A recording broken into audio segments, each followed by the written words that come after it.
Grabe, kaya pala 'to pinipilahan. Sobrang nakakatakam. So, Sabado ngayon, pumunta kami ng kaibigan ko dito sa Mr. B.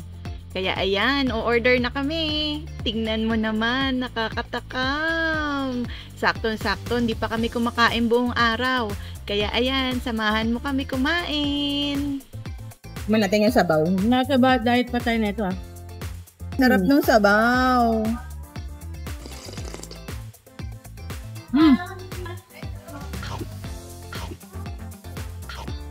Pag pupunta ka dito, nila pwede maarte.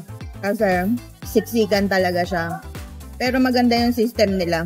So, bago ka pumila papasok, pipila ka muna to order. Maganda kung dalawa kayo kasi yung isa pipila papasok, then yung isa papapasukin na para do sa table niya, ma-reserve. Tapos yung nakapila sa labas, siya yung pipick up ng order dito.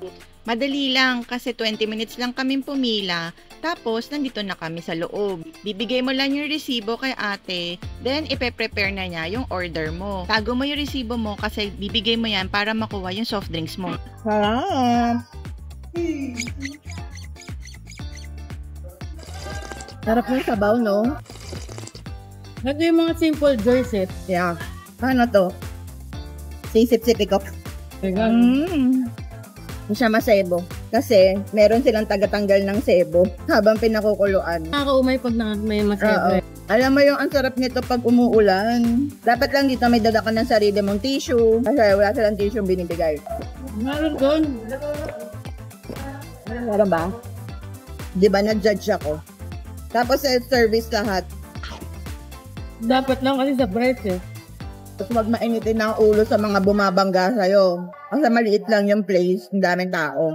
Bangit naman to. Affordable na nga. Tapos lahat. Luupos pa. Nasa-arte ka pa. Sarap. In-order namin yung Bulalord, yung pag 2 tao.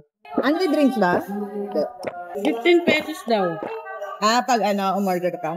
Harap yung drink nila, fruit soda. Parang refreshing. Meron doon. Ganito yun mga yung mga masarap kapitbahay, no? Sana nga kapitbahay lang natin doon, no?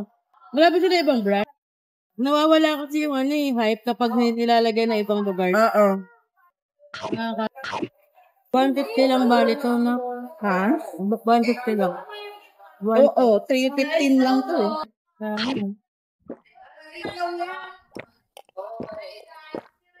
Ubos.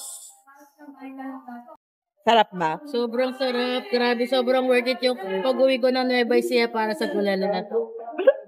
Ubos.